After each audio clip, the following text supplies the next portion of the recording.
지난주 국민일보 기사에 미션 그 분야에서 제가 신문을 읽다 보니까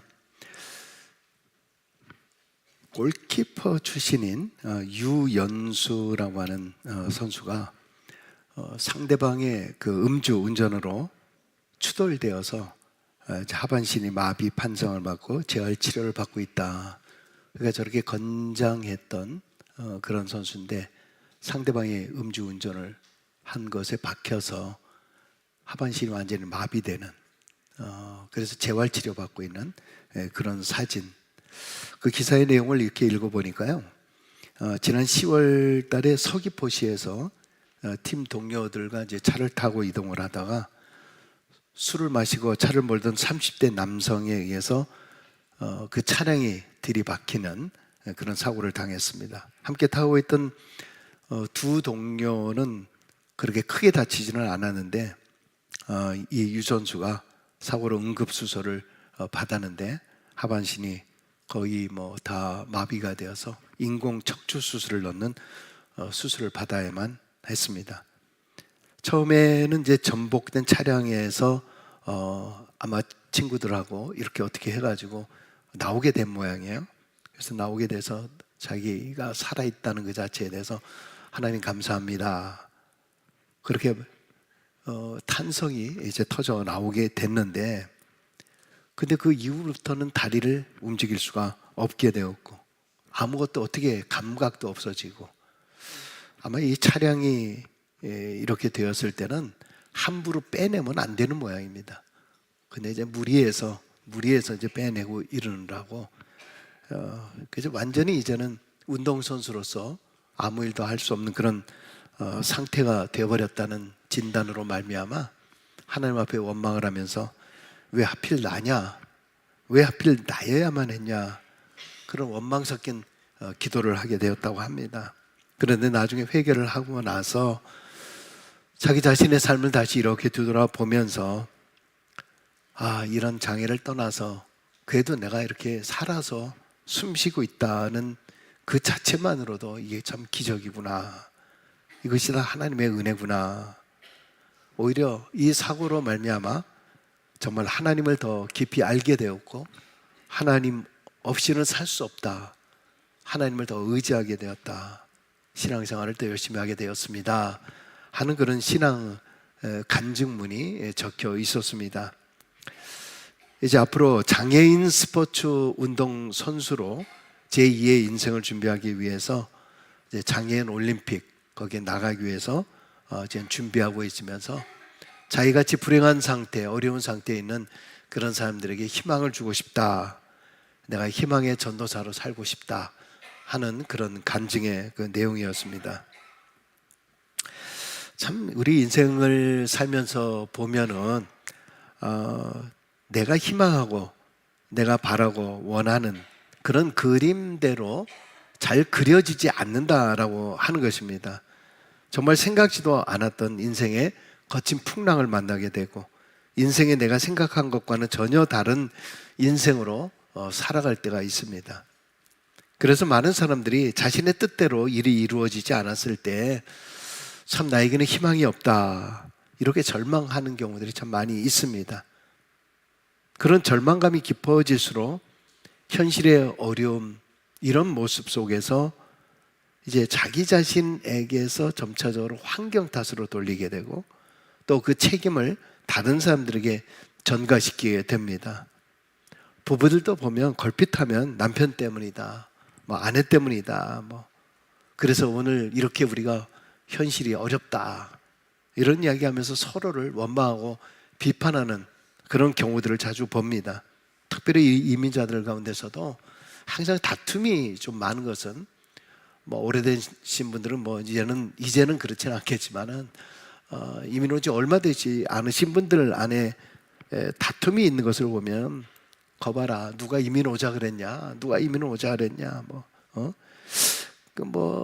당신이 하도 가자 그래서 내가 이렇게 왔는데 지금 이 꼴이 이게 뭐냐, 아니 자기도 동의해서 어쨌든 온 거 아니냐, 그러면서 서로들 그런 가운데 갈등들이 많아지면서 사람들 안에서는 대부분 잘한 것은 자기가 잘해서 된 것이고 안 된 것은 다 남 탓이다, 이런 이야기를 참 많이 하죠. 여러분, 그런데 지금 이런 모습을요, 이런 말을 쓴대요. 종속인간이다. 종속인간이다. 그러니까 이런 사람들은 다른 사람에 예속된 사람이다. 나라고 하는 정체성은 없고 환경과 상황에 따라서 시시각각 변하며 자신의 존재 가치를 잃어버리게 되는 그런 사람, 이런 사람들을 종속인간이라고 합니다. 옆에 쳐다보면서 이 인간이 종속인간인가? 여러분, 2023년도 이제 마지막 12월 달이 되었습니다. 3년의 팬데믹을 쭉 보내면서 올해는 그래도 조금 좀 나아지지 않을까 했는데 올 한 해도 돌아보면은 별반 다름이 없어요. 그러다 보니까 내 안에 또 불안감, 또 이 두려운 마음이 아직도 지금 계속 지속되고 있는 것은 아닌지 모르겠습니다. 그래서 사람들이 그러더라고요. 요즘은 기침만 해도, 뭐 이게 감기 기운만 조금만 와도 왠지 이게 두려움이 있고 불안이 있고, 그러다 보니까 남에게 자꾸 피해를 주는 것이 아닌가, 그런 생각들을 참 많이 하게 된다는 겁니다. 그뿐만이 아니라 뭐 경제적으로나 세계 모든 국제 환경들이 이게 뭐 원래의 상태, 이런 좋은 상태로 돌아오지 않으니까 이렇게 마음이 참 무겁다, 좀 이렇게 두려운 감정, 또 이렇게 무슨 희망이 보이질 않는다, 그런 이야기들을 참 많이 하는 것을 듣습니다. 여러분, 저는 오늘 이 본문의 말씀을 통해서 여러분 안에 가지고 있는 이런 절망이나 이 두려움, 이것이 오늘 말씀을 통해서 다시 한번 새로운 희망을 갖게 되시길 주의 이름으로 축원합니다. 오늘 본문에 나타난 스바냐는요, 선지자의 이름입니다. 그가 살던 시대에도 많은 이스라엘 백성들이 절망 속에서 살았습니다. 유다는 정치적으로 아수르 그런 제국의 식민지 체제 하에 있었습니다. 유다에는 므낫세 그리고 아몬 왕으로 이어지는 나쁜 왕들이 있었습니다. 가끔 선한 왕이 있었지만은 참 나쁜 왕들이 있었는데, 이 왕에 이어서 된 왕이 요시아라고 하는 사람이 어린 나이에 왕이 되었습니다. 근데 그의 할아버지, 아버지의 길을 따르지 아니하고 예루살렘에 가득했던 우상을 타파하고 나라를 개혁합니다. 이것은 성경의 요시아의 종교개혁이다, 이렇게 이야기를 합니다. 그러나 이미 기울어진 이 유다 백성들을 다시 쉽게 회복할 수가 없었던 것입니다. 종교적으로, 사회적으로 다 부패하게 되었고 모든 것이 희망이 보이지 않았던 상태.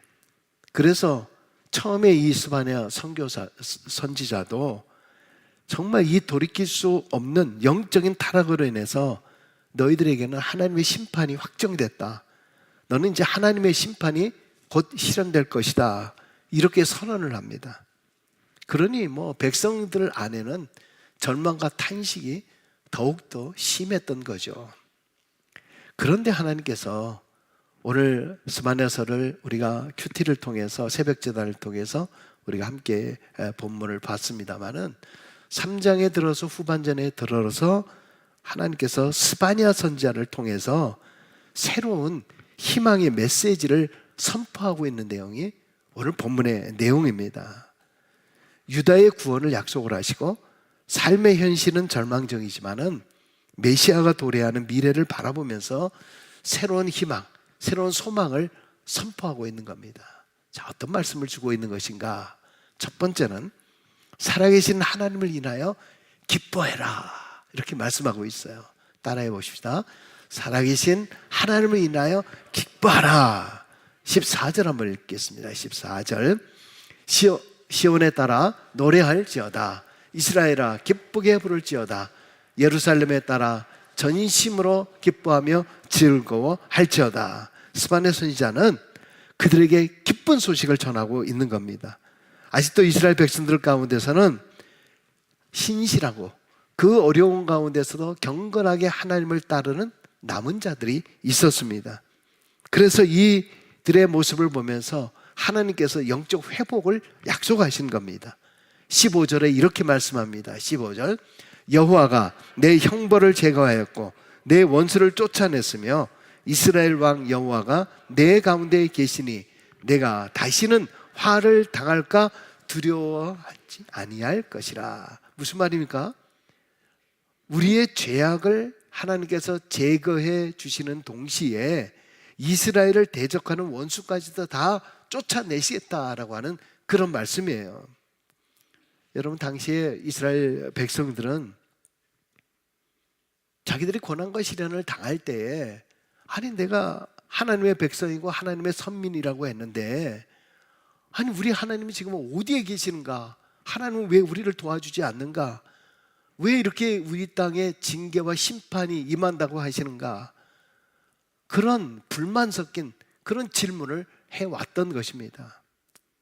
여러분, 아까 축구 선수처럼 우리 스스로도 그런 일들이 많이 있지 않습니까? 내가 어려운 일이 닥칠 때 계속 해결되지 않는 이 고난의 문제들, 하나님께서는 왜 나에게 도움을 주지 않는가? 하나님은 왜 나를 이렇게 계속 힘들게 만드는가? 내 나름대로는 그래도 봉사한다 그러고 섬긴다라고 하는데 왜 이렇게 되는가? 하나님이 참 원망스럽고, 이 하나님은 나에게는 멀게만 느껴지는 그런 때가 얼마나 많이 있습니까? 여러분, 그런데 그것이 정말 하나님 탓인가라고 하는 것입니다.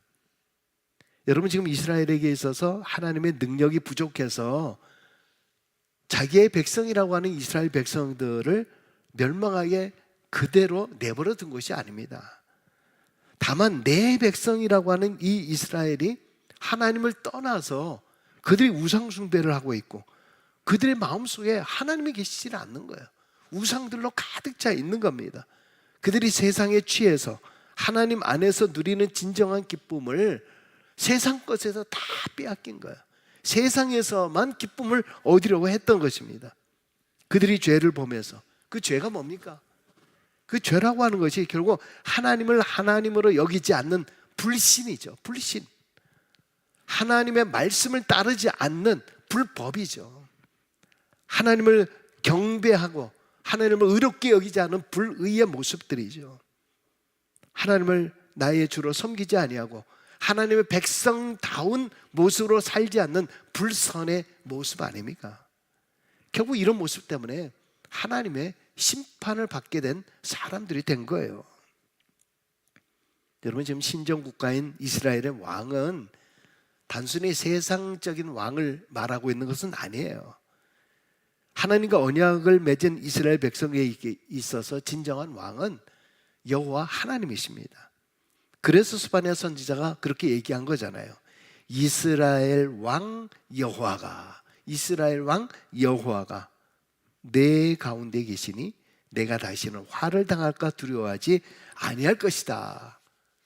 그들의 왕, 그들의 삶의 모든 주관자는 바로 하나님이시다라고 하는 것을 선포하고 있는 거죠.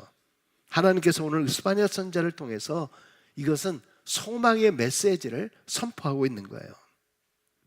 여러분, 이 어둠의 세계 가운데서 하나님의 구원의 선포가 있습니다. 그 약속, 그 구원의 선포, 그게 뭔가요? 메시아가 우리에게 임하신다. 심판과 절망 속에 희망의 메시지를 선포하는 거예요. 그게 뭔가요? 결국 성탄이죠. 성탄.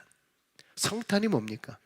희망이 없는 생활, 세상, 절망의 세상, 이 세상 속에 하나님의 아들이 오셨다. 이 땅 속에 탄식과 절망 가운데 있는 이 세상 속에서 하나님께서 독생자 예수 그리스도를 이 땅에 보내주심을 통해서 우리로 하여금 새로운 희망, 새롭게 기쁘게 해야 할 살 소망을 우리에게 허락해 주셨다는 것입니다. 그래서 우리에게 구원을 베푸실 전능자, 그가 우리와 함께 계시다. 우리와 함께 계시다는 게 뭡니까? 임마누엘이라죠. 임마누엘. 바로 우리의 신앙 자체는 늘 어떤 상황 속에서도 임마누엘의 신앙을 가져야 된다. 이게 성탄의 신앙인 거죠. 아무리 절망적인 상황, 아무리 어려운 상황 속에서도 임마누엘, 예수가 나와 함께 계시다라고 하는 것, 이것을 통해서 우리는 새롭게 기쁨으로 승리할 수 있게 되는 줄로 믿습니다. 여러분, 사실 예수 믿어도요, 코로나 걸리고 감기도 걸리고요, 예수 믿어도요, 우리에게 고난이 있어요. 시련이 있어요. 어려움이 있습니다. 그러나 하나님의 백성들은 고난을 고난으로 끝내는 것이 아니라, 어려움을 어려움으로 끝내는 것이 아니라 그것을 통해서 연단해서 새롭게 세운다는 거예요. 그래서 히브리서 12장 11절에 이렇게 말씀하십니다. 무릇 징계가 당시에는 즐거워 보이지 않고 슬퍼 보이나 후에 그로 말미암아 연단받은 자들은 의와 평강의 열매를 맺느니라. 아멘, 아멘. 여러분, 우리 안에 가지고 있는 두려움, 염려, 절망, 이 모든 것을 이겨낼 수 있는 것은 하나님으로 인하여 기뻐하고 즐거워하는 것인 줄로 믿습니다. 여러분, 우리는 이 탄식의 삶 가운데 살아가는 이 세상 속에서 우리도 똑같이 그런 모습으로 살아가는 것이 아니라, 우리 크리스찬들은 임마누엘의 신앙을 갖고 있기 때문에 우리는 그 속에서 행복의 바이러스를 전파해야 되는 거예요. 똑같은 썩어가는 그런 모습이 아니라 행복의 바이러스, 그리고 그 사람들을 살려내는 산소 같은 그런 사람들이 되어야 할 줄로 믿습니다. 바로 이 즐거움이 하나님으로 말미암아 이루어지는 거라고 하는 거죠. 그래서 시편 37편 4절에서 6절까지 이렇게 말씀하십니다. 여호와를 기뻐하라. 저가 내 마음의 소원을 이루어 주시리로다. 너의 길을 여호와께 맡기라.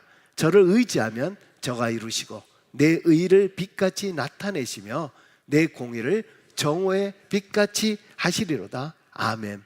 자, 여호와를 기뻐하라. 저가 내 마음의 소원을 이루어 주시리로다. 이 말씀을 우리는 어떻게 생각하냐? 하나님께서 내 마음의 소원을 이루어 주셔서 하나님을 기뻐하는 것, 이것이 우리의 모습 아닌가요? 하나님, 내 소원, 내 기도 제목 들어주셨다, 내가 이거 해줘서.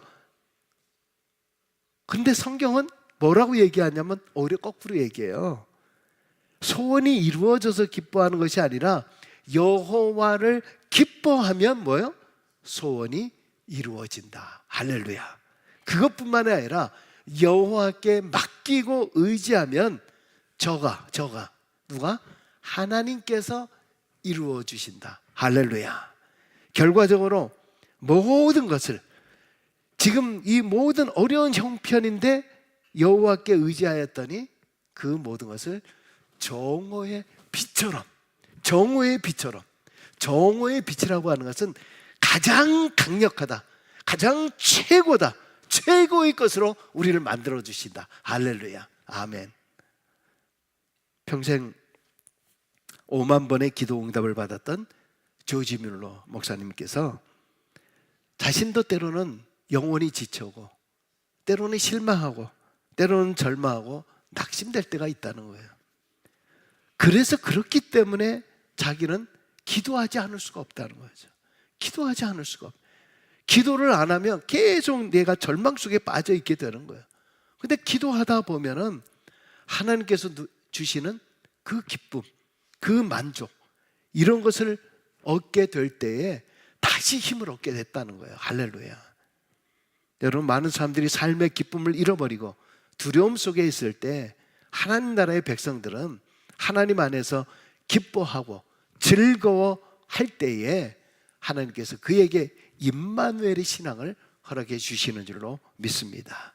두 번째, 살아계신 하나님이 내 가운데 계심을 기억하라. 따라 하십시다. 살아계신 하나님이 내 가운데 계심을 기억하라. 17절, 우리가 찬양으로도 많이 하는 건데요, 17절 같이 있습니다. 너의 하나님 여호와가 너의 가운데 계시니 그는 구원을 베푸실 전능자시라.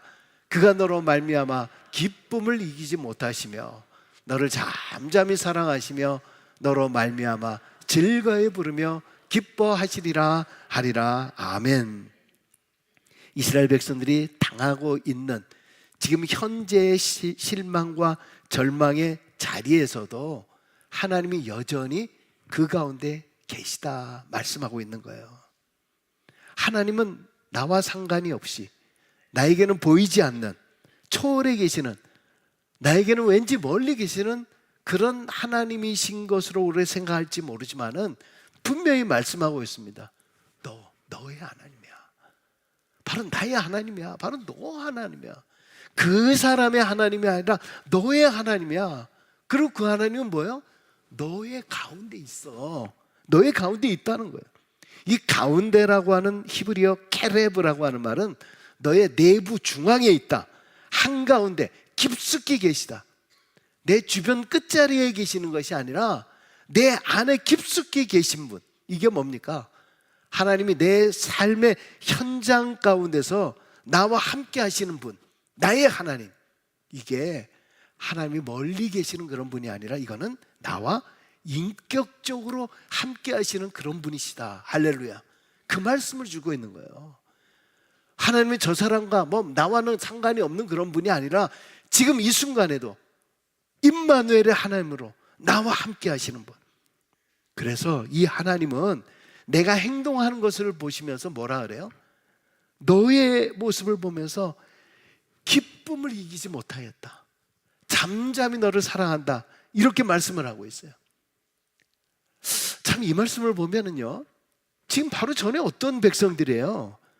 우상을 섬기고 정말 하나님을 하나님으로 여기지도 않았고 하나님의 진노와 심판을 받은 그럴 백성임에도 불구하고, 괘씸한 백성임에도 불구하고 하나님께서 스바냐 선지자를 통해서 그럼에도 불구하고 너희를 용서해 주시고 너희를 받아주시겠다.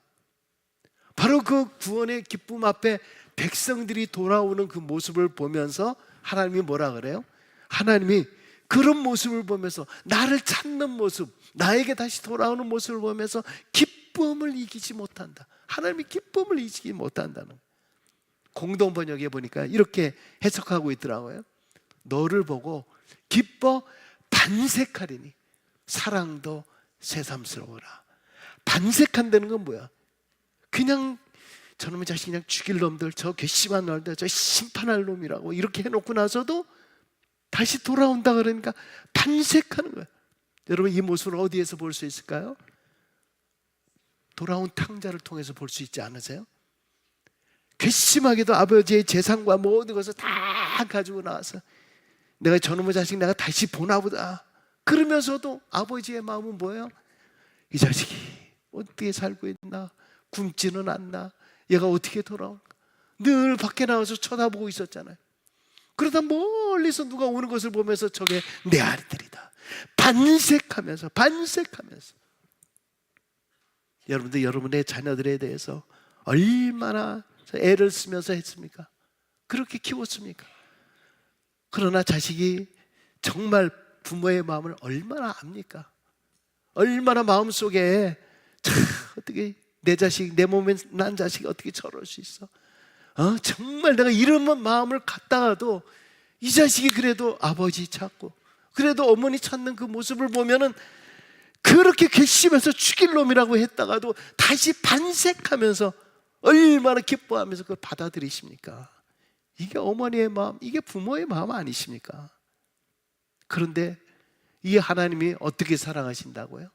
잠잠히 사랑해 주신대요. 잠잠히. 하나님이 무슨 떠들썩하게 그냥 요란하게 그렇게 하는 것이 아니라 우리를 향해서 하나님께서 베풀어 주신 그 사랑은 나의 모습을 보면서 미소 지면서 흐뭇한 모습들. 여러분, 이게 지금 뭐겠습니까? 하나님께서 우리가 낙담하고 절망하고 실망하고 머릿속에서 저러고 있는 그 모습 하나님 기뻐하시겠습니까? 그 모습을. 그게 아니라 헝클어진 머리를 다시 다다듬고 다시 하나님 앞에 그래도 나서려고 하고, 다시 하나님 앞에 나가려고 하고, 하나님을 찾으려고 하고, 그렇게 기도하려고 하고 나오는 그런 모습을 보면서 하나님이 다시 대하시고, 그래 네가 나를 다시 찾고 있구나. 여러분, 한 해를 보내시면서 혹시 기대했던 모든 것들이 기대만큼 이루어지지 않으셨나요? 여전히 여러분의 현실이 힘들고 여러 가지 어려우실지 모르겠습니다. 그러나 어떻게 보면 하나님의 관점에서는 그것이 연단의 과정일 수도 있지 않을까요? 돌아보면 이스라엘 백성처럼 내가 얼마나 세상적인 가치관에서 살았어요. 세상의 사람들과 똑같이 그들이 좋아하는 대로 그대로 살았는데, 우리 연단의 과정을 통해서 하나님 중심의 가치관으로 지금 서서히 돌아가고 있지 않습니까? 내가 어떤 일로 실패하고, 어떤 일로 내가 두려워지고, 건강에 대해서, 물질에 대한 두려움이 생겨지기 시작하는 것. 예전에 잘 나갔을 때는 하나님 찾았습니까? 옛날에 잘 나갔을 때는 내 힘과 내 돈과 내 모든 것을 다 의지했죠. 그런데 내가 약해지고 힘들어지고 어려워지니까 뭔가 하나님을 찾는 계기가 된 거. 이게 하나님의 큰 은혜 아니겠습니까? 하나님의 놀라운 은혜 아니겠습니까? 하나님께서 나로 하여금 다시 새로운 피조물로 정금같이 빚어가시는 하나님의 축복의 시간인 줄로 믿습니다. 여러분, 우리 하나님은 여러분 한 분 한 분을 가장 귀중한 가치 있는 존재로 여기십니다. 하나님께서 오늘의 두려움과 절망적인 상황에 처해 있는 우리들에게 다시 일어나라, 그는 구원을 베푸실 전능자야, 내가 돌아오는 그 모습을 보면서 기뻐하면서 즐거워하시는 그런 하나님이시다. 오늘 우리에게 희망을 선포하기 위해 주님께서 오신 바로 성탄의 계절, 임마누엘의 계절입니다. 그러므로 오늘 우리의 현실이 아무리 어렵고 힘들어도 다시 예수 그리스도 안에서 희망을 가질 수 있기를 축원합니다. 환난은 인내를, 인내는 연단은 소망을 이루실 줄로 믿고 믿음으로 끝까지 승리하시는 우리 모든 성도님들 되시길 주의 이름으로 간절히 축원합니다. 기도하겠습니다. 하나님, 세상이 갈수록 험하고 어렵기 때문에 내 스스로 기운을 차리지 못하고 계속 절망하고 아무것도 희망도 보이지 않는다, 낙심되면서 살 때가 많이 있지만, 그러나 우리가 분명히 의지해야 될 것, 임마누엘의 신앙, 하나님이 그 가운데서도, 그 절망 가운데서도, 그 험한 웅덩이 가운데서도 너와 함께 하시는 그 하나님이심을 잊지 않으라, 잊지 말라고 말씀하신 이 말씀 분명히 마음속에 잘 새기며, 하나님께서 우리를 향해서 지금도 부르짖으시는 나는 너와 함께 계시다라고 하는 이 말씀을 우리 안에 확신 가운데 살게 하여 주옵소서. 예수님의 이름으로 기도드리옵나이다. 아멘.